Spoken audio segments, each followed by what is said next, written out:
শুরু হয়ে গেল অন্নপূর্ণা ভান্ডারে টাকা দেওয়ার কাজ। শুভেন্দু সরকারের তরফে আজই নেওয়া হলো বিরাট সিদ্ধান্ত। ৩,০০০ টাকা পেতে গেলে আর বসে থাকবেন না।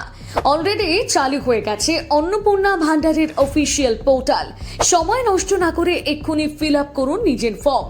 কিন্তু জানেন কি, ফর্ম ফিল আপ করতে কোন ওয়েবসাইটে যাবেন, এই প্রকল্পে আবেদন করবেন কিভাবে ও কি কি ডকুমেন্টস লাগবে, সবকিছু জানুন 1 মিনিটেই। তৃণমূল সরকারের ১,৫০০ লক্ষ্মীর ভান্ডারের বদলে বিজেপি সরকার মহিলাদের ৩,০০০ অন্নপূর্ণা ভান্ডার চালু করেছে। আগামী ১ জুন থেকে মিলবে সেই টাকা।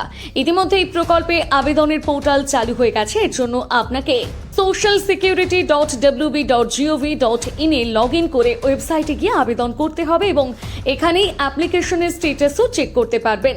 যদিও লক্ষ্মীর ভান্ডারের টাকা যারা পেতেন তাদের আর আবেদন করার দরকার নেই, বরং নিজেদের অ্যাপ্লিকেশনের স্ট্যাটাস একবার চেক করে নিতে পারেন।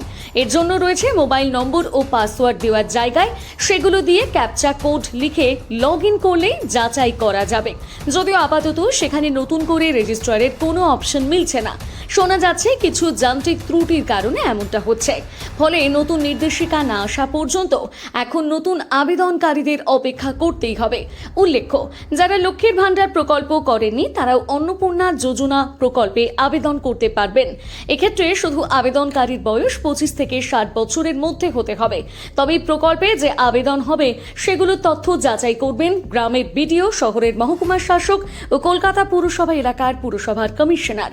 আর অনুমোদিত আবেদনগুলো কেবল পোর্টালে আপলোড করা হবে এবং এরপর ব্যাংক অ্যাকাউন্টে টাকা ঢুকবে।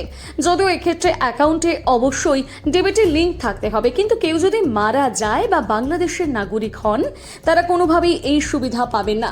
এমনকি যাদের নাম SIR থেকে বাদ পড়েছে তাদের ক্ষেত্রে প্রথমে নাগরিকত্ব যাচাই করে দেখা হবে, তারপর মিলবে টাকা। এছাড়াও কেন্দ্রীয় বা রাজ্য সরকারের স্থায়ী চাকরি করলে, পেনশনভোগী হলে, রাজ্য সরকারের অনুমোদিত শিক্ষক বা অশিক্ষক পদে কর্মরত থাকলে, পঞ্চায়েত কর্মী হলে অথবা আয়কর দিলে মিলবে না অন্নপূর্ণা ভান্ডারের টাকা।